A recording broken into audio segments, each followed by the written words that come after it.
I've been lucky enough to spend a little bit of time with one of Australia's preeminent Vietnamese chefs, Luke Nguyen.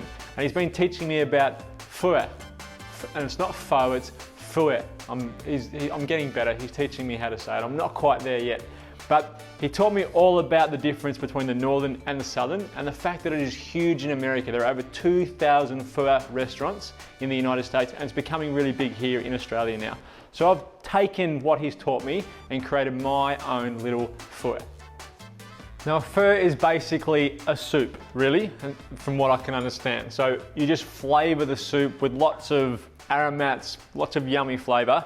And we start off by making something similar to a curry paste, but we don't grind it down as much as we would a curry paste. So we've got some cherry tomatoes, pop them in, and then just crush them. So all we're doing is bruising things to bring the flavor out in them.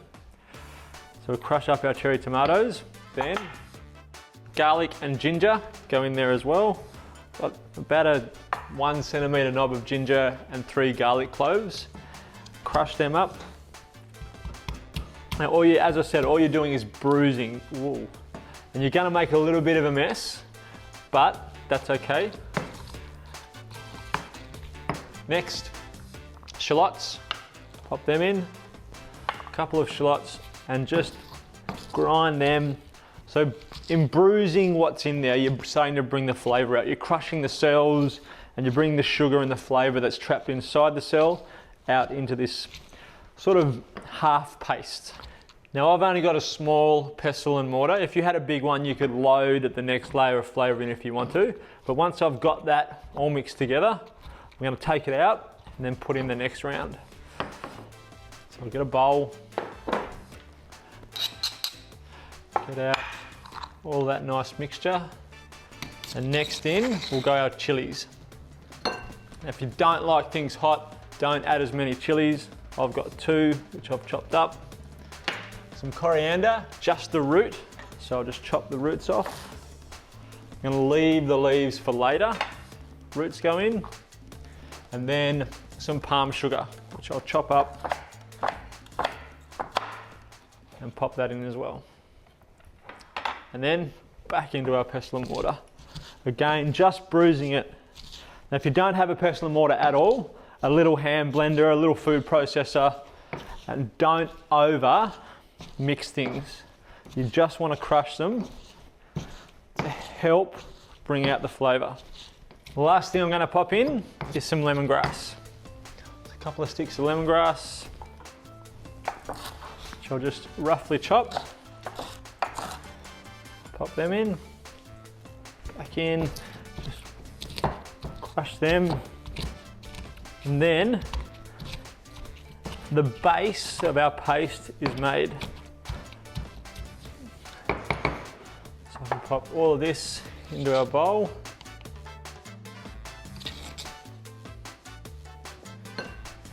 And get on to the next step, which is starting to cook things off in our pan. So a cold pan, chorizo, we've got 1 chorizo which I've diced up, goes into a cold pan because we want to bring the oil and the flavor out of the chorizo into the pan, and then we're going to cook our chicken in that oil.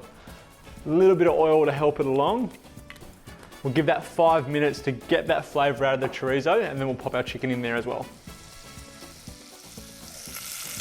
A little bit of color on our chorizo. I can see that the oil has changed color and I can smell it. I love the smell of chorizo, and the room is now full of that smell. So I know that oil is going to be nice and flavorsome. So we pop in our chicken. So 1 chicken breast, I've left the skin on because I like it, but you don't have to. And I've cut it really thinly so it cooks quickly. So we pop that in, give it a good mix, and we'll cook that off 2 to 3 minutes. And then we'll add in our, it's not really a paste, but our little mix of all our aromats. Chicken and chorizo is done, so I'm going to take that out to free up our pan so that we can cook off all of the other flavors. You don't have to get all of it out. You just want to free up some surface area on the bottom of your pot so that when this goes in, it cooks nice and quickly. So in with our mix.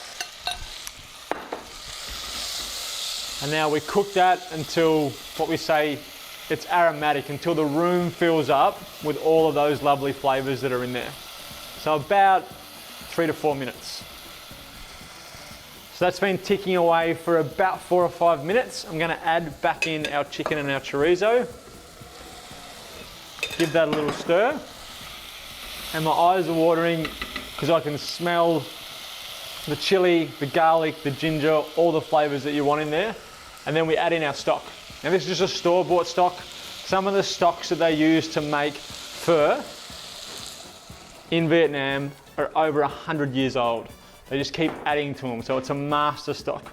I'm not telling you should do that, but it's just an interesting fact, I think, that someone has been looking after that stock for over 100 years. So it's been passed down from generation to generation to generation, which is something pretty cool. So I'm gonna bring this back to the simmer and then we'll serve it up.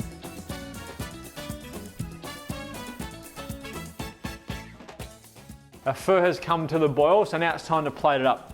Vermicelli noodles, which you just place on the bottom of your bowl, and the stock or the soup will cook that. Then, nice big ladle.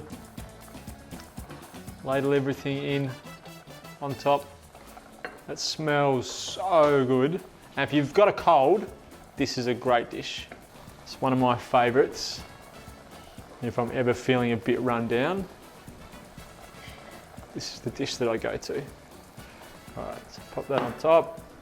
Then, a little bit of coriander on top of that. Nice little wedge of lime. And that is my version of something that has been around for a long, long time, the Vietnamese pho.